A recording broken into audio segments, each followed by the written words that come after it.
भाजपा के राष्ट्रीय उपाध्यक्ष डॉक्टर रमन सिंह ने कहा कि केंद्र के नए कृषि कानूनों से किसानों के जीवन में क्रांतिकारी बदलाव लाने की तैयारी।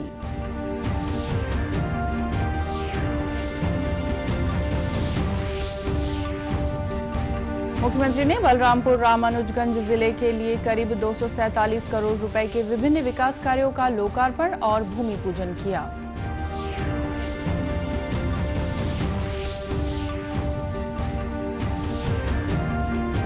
सुकमा जिले में माओवादियों द्वारा किए गए आईईडी विस्फोट में कोबरा बटालियन के एक डिप्टी कमांडेंट शहीद हुए। मुख्यमंत्री ने जताया शोक।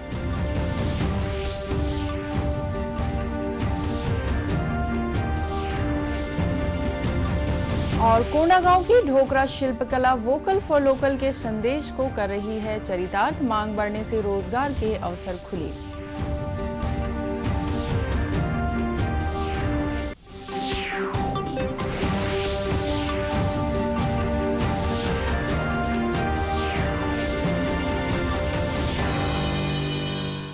नमस्कार, आप देख रहे हैं दूरदर्शन समाचार। मैं हूं रेहाना। अब समाचार विस्तार से। भाजपा के राष्ट्रीय उपाध्यक्ष और राज्य के पूर्व मुख्यमंत्री डॉक्टर रमन सिंह ने कहा है कि नए कृषि कानून के माध्यम से केंद्र सरकार ने किसानों के जीवन में क्रांतिकारी बदलाव लाने की तैयारी की है। राजधानी रायपुर में दूरदर्शन समाचार के साथ विशेष बातचीत में डॉक्टर सिंह ने विपक्ष पर नए कृषि कानूनों को लेकर मंडी के बारे में भ्रम फैलाने का आरोप लगाया। उन्होंने स्पष्ट किया कि इसमें मंडी की सीमाएं खोल दी गई हैं ताकि किसान बेहतर कीमत पर अपनी फसल देश में कहीं भी बेच सकें।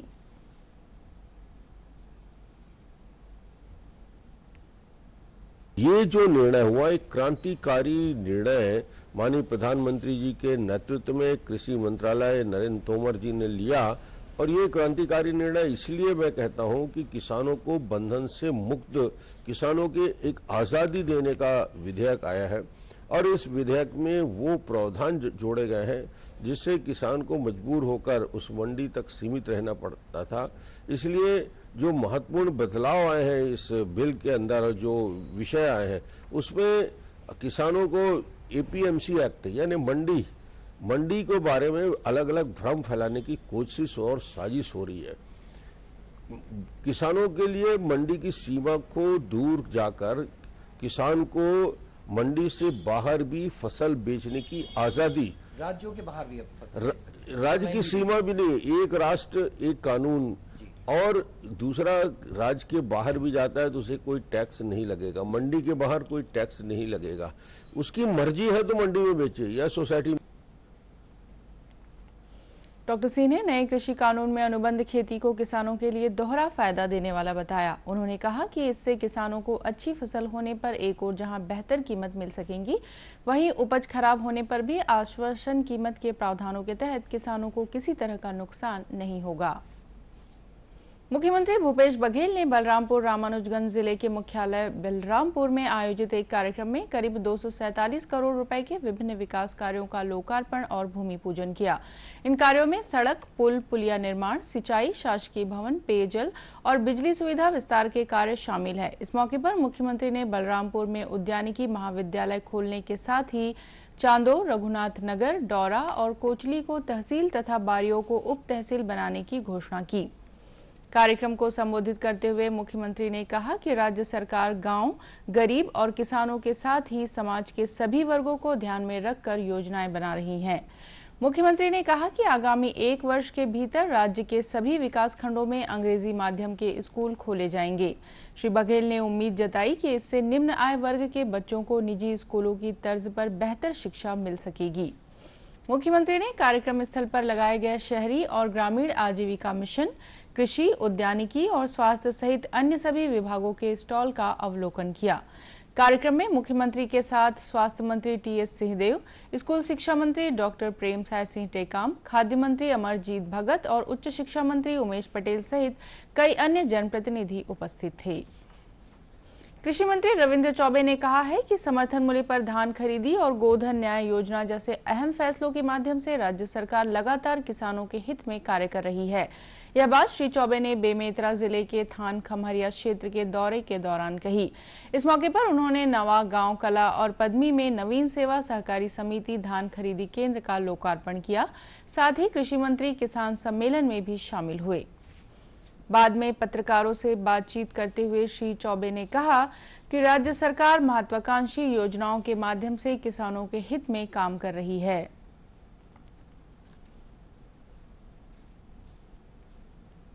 छत्तीसगढ़ की सरकार लगातार किसानों के पक्ष में काम कर रही है। सौभाग्य से 1 लाख करोड़ के बजट में लगभग 23,000 करोड़ रुपया हम धान खरीदी में किसानों को देने जा रहे हैं। आज तारीख तक लगभग जो गोधन न्याय योजना है उसमें भी हमने 60 करोड़ रुपया गोपालकों के खाते में हस्तांतरण किए हुए हैं। ये गरीबों के लिए न्याय की योजना है और राजीव गांधी किसान न्याय योजना किसानों के लिए है। अरे दोनों बहुत महत्वाकांक्षी योजना है।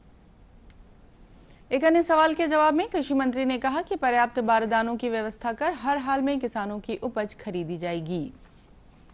दूसरी ओर जांजगीर चांपा जिले के किसानों ने कथित रूप से बारदाने की कमी की वजह से धान खरीदी केंद्रों में खरीदी बंद होने का आरोप लगाया है।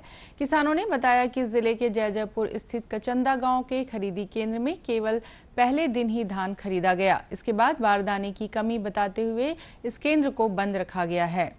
इसके विरोध में किसान सड़कों पर उतर आए हैं। स्थानीय किसान चक्का जाम और भूख हड़ताल कर धान खरीदी का कार्य शुरू करने की मांग कर रहे हैं। स्थानीय विधायक केशव चंद्रा ने राज्य सरकार पर वादाखिलाफी करने का आरोप लगाया।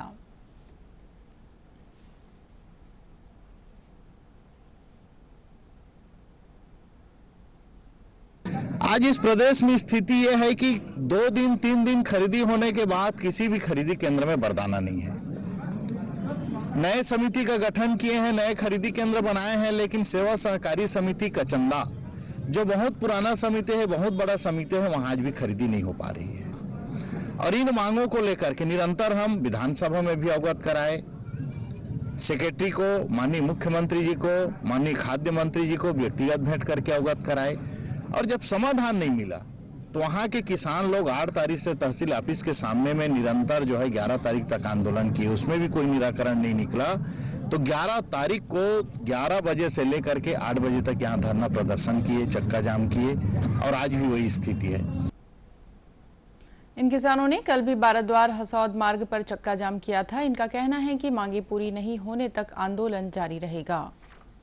खबरों का सिलसिला आगे भी जारी रहेगा। फिलहाल वक्त है एक छोटे से ब्रेक का।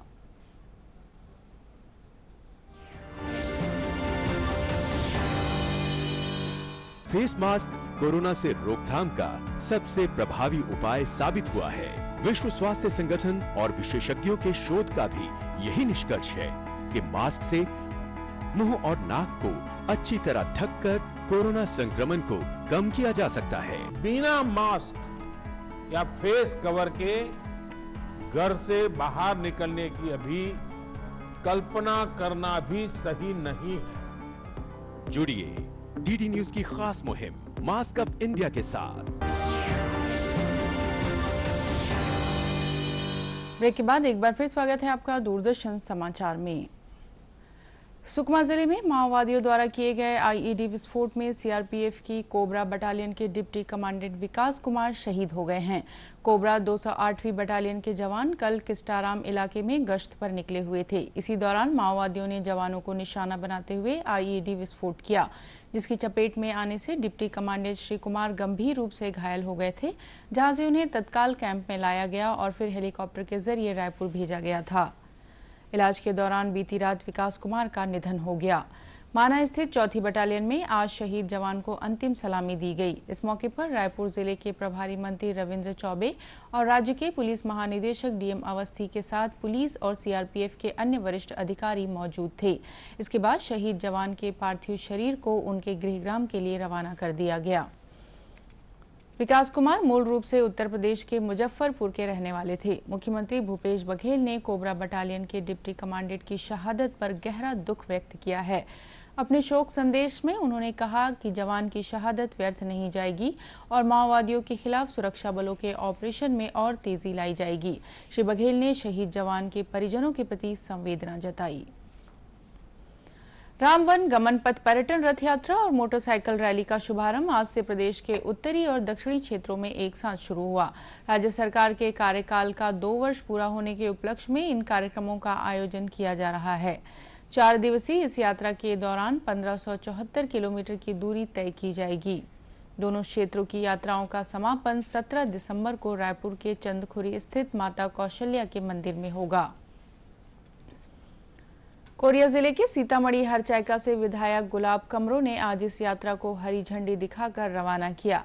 यह यात्रा घाघरा, छतौड़ा, गांगी रानी, सोनहत और देवगढ़ होती हुई गुजरेगी। जिला कलेक्टर सत्यनारायण राठौर ने बताया कि रामवन गमन पथ में शामिल जिले की 164 किलोमीटर के क्षेत्र को विकसित करने का प्रस्ताव राज्य सरकार को भेजा गया है। यहाँ रामवन गमन पथ को विकसित करने के लिए पूरा 164 किलोमीटर का एरिया है। इसमें हम लोगों ने प्रस्ताव भेजा है शासन को, जिसमें कई कैफेटेरिया, शॉपिंग मॉल, सुलभ कॉम्प्लेक्स और स्टाफ डैम आदि रास्ते में जो भी जरूरत पड़ेगी, कुछ कॉटेज वगैरह बनाने का, तो पूरा इस एरिया को विकसित करने का 6 करोड़ 62 लाख का प्रस्ताव भेजा गया है। और जैसे ही ये स्वीकृत होता है शासन से, हम इसमें विकास कार्य तत्काल प्रारंभ करते हैं। इस यात्रा की अहमियत यह है कि रामवन गमन पथ में शामिल हर जिले में यात्रा की कमान एक जिले से दूसरे जिले के लोगों को सौंप दी जाएगी। साथ ही हर जिले की मिट्टी लाकर चंदखुरी स्थित मंदिर में पौधारोपण किया जाएगा। ढोकरा आर्ट ने गोंडा गांव जिले को विश्व के नक्शे में नई पहचान दी है। समय के साथ इस शिल्प में भी कई तरह के बदलाव हुए हैं, लेकिन इन सब के बीच इस कला की मांग दिनों दिन बढ़ती ही जा रही है। यह शिल्प कला वोकल फॉर लोकल के संदेश को चरितार्थ कर रही है। कोंडागांव जिले के शिल्पी स्वर्गीय डॉक्टर जयदेव बघेल ने इस कला को एक नई पहचान दी। एक तरह से वे इस कला के जनक माने जाते हैं। यही वजह है कि मानद डॉक्टर की उपाधि से सम्मानित डॉक्टर बघेल को अनेक राष्ट्रीय पुरस्कार भी मिले हैं। उनकी कलाकृतियां राष्ट्रपति भवन में भी शोभा बढ़ा रही हैं। उन्हीं के पुत्र राजेंद्र बघेल ने बताया कि इस शिल्प से जिले के करीब 2000 शिल्पकारों को रोजगार मिल रहा है। उन्होंने कहा कि शबरी एम्पोरियम और अन्य संस्थाएं इस शिल्प को बाजार देने में महत्वपूर्ण भूमिका निभा रही हैं। श्री बघेल ने सरकार से शिल्पकारों की मदद के लिए कच्चा माल में सब्सिडी देने के साथ ही सुलभ बाजार उपलब्ध कराने की मांग की।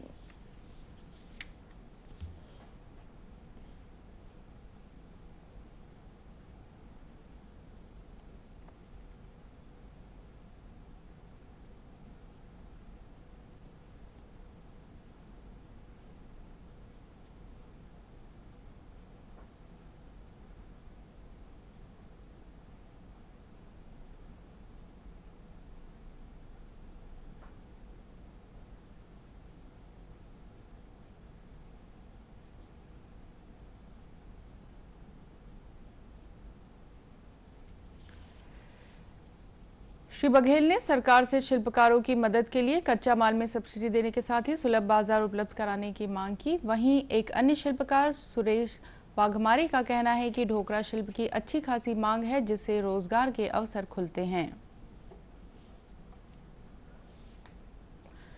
ढोकरा शिल्प की एक खासियत यह है कि इसकी निर्माण प्रक्रिया के दौरान हर बार एक नई कलाकृति तैयार होती है। जटिल प्रक्रिया से तैयार होने वाली इस कला को आधुनिक समय के साथ बदला गया है। अब केवल परंपरागत रूप से देवी देवताओं की मूर्तियां ही नहीं बनाई जाती, बल्कि तरह तरह के सजावटी सामान बनाए जा रहे हैं, जिससे कलाकृतियों की कीमत में बढ़ोतरी हो रही है।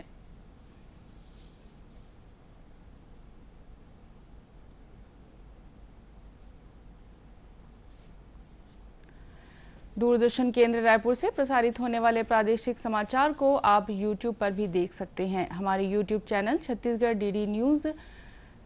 डीडी न्यूज पर प्रादेशिक समाचार उपलब्ध रहेगा। YouTube चैनल का लिंक और QR कोड आप स्क्रीन पर देख सकते हैं। अपने एंड्रॉइड फोन से QR कोड स्कैन कर आप छत्तीसगढ़ डीडी न्यूज लिंक पर जा सकते हैं। इसके अलावा छत्तीसगढ़ डीडी न्यूज फेसबुक और ट्विटर पर भी उपलब्ध है। अंत में मुख्य समाचार एक बार फिर। भाजपा के राष्ट्रीय उपाध्यक्ष डॉक्टर रमन सिंह ने कहा कि केंद्र के नए कृषि कानूनों से किसानों के जीवन में क्रांतिकारी बदलाव लाने की तैयारी।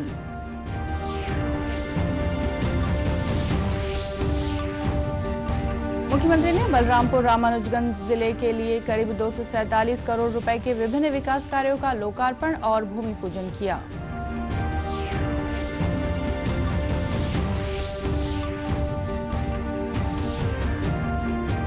सुकमा जिले में माओवादियों द्वारा किए गए आईईडी विस्फोट में कोबरा बटालियन के एक डिप्टी कमांडेंट शहीद हुए। मुख्यमंत्री ने जताया शोक।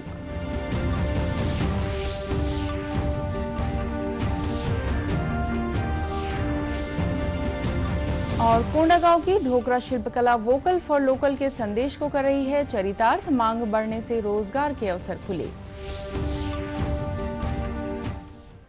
कोरोना से बचाव के लिए मास्क, सैनिटाइजर के साथ ही सोशल डिस्टेंसिंग का भी पालन करें। कोरोना को हराना है, मास्क जरूर लगाना है। इसी के साथ ये समाचार बुलेटिन समाप्त हुआ। नमस्कार।